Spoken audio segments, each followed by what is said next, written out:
لله رب العالمين وصلى الله على سيدنا محمد وعلى آله وأصحابه أجمعين. We continue with the tafsir of Surah Al-Fīl, the elephant, Surah number 105 of the Quran, a Meccan Surah. And in this particular Surah, the cause of revelation is an army of elephants led by a king from Yemen by the name of Abraha, had come with the intention to destroy the Kaaba.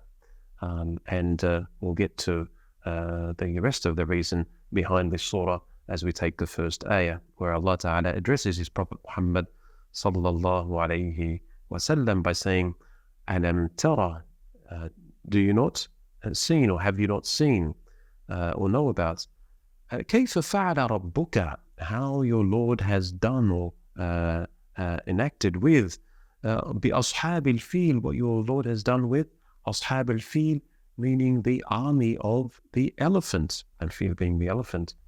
So what is it that happened here with this particular army? The elephant here is being referred to, it's said that his name was Mahmud, and the one that was leading this army was the king of Yemen at that time by the name of Abraha. And he had ended up building a cathedral or a church, a place of worship in Sana'a in Yemen.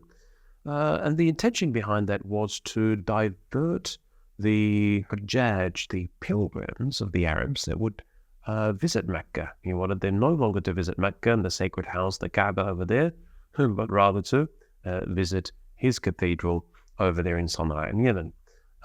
So what happened was a man from the tribe of Kinana amongst the Arabs did an act to provoke. This provocative act was that he came to this cathedral in Sana'a that Abraha had built, and he answered the call of nature in it. Either he urinated or he defecated in it.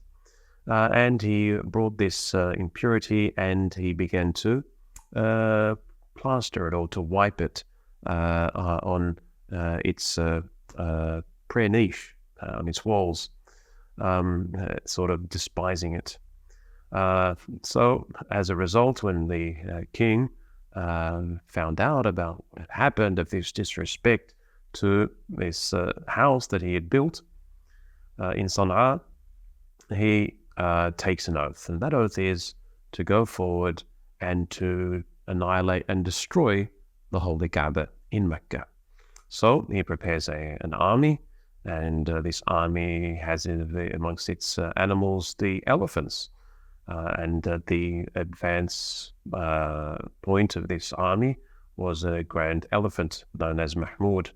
And so when they came with this army, Abraha came to approach Mecca and in the vicinity of that sacred precinct in order to destroy the Kaaba.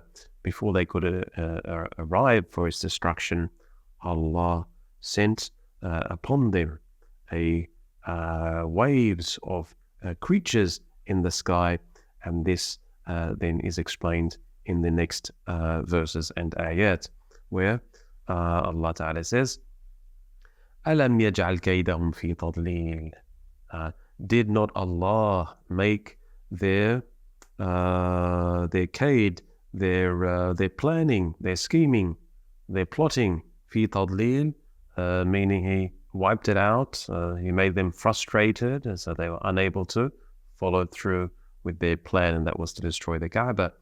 وَأَرْسَلْنَا, how did Allah do that? وَأَرْسَلَ, and also Allah, وَأَرْسَلَ عَلَيْهِمْ, and Allah sent upon them. He sent upon them طَيْرًا أَبَابِيلَ, طَيْرًا, birds, but not only individual birds or small groups of birds, but flocks of birds. طَيْرًا أَبَابِيلَ, flocks and flocks and flocks of birds all at once, and they were of course in the sky. What did they do? تَرْمِيهِمْ بِحِجَارَةٍ, the birds, the flocks of birds' function and role was to cast and to pelt these hijara, these stones made out of baked clay. And they had a stone in their beak, and they had stone in each of their feet, in their claws. And each one of these stones would be directed at an individual within that army, and it'd go through his helmet, if he was wearing a helmet, right through his body and to the earth. So Allah says, فَجَعَلَهُمْ كَعَصْفٍ مَأْكُولٍ. And so Allah made them become into the state of عَصْفٍ مَأْكُولٍ, and that is straw, dried up grass that has been chewed up or eaten up, consumed, decomposed by worms. This was the change in state from upright bodies. As soon as they're hit with these baked clay pellets or stones, they become like chewed up straw. And so Allah Ta'ala protected the holy house, the Kaaba, from the advancing and the intended destruction of it by this army of Abraha.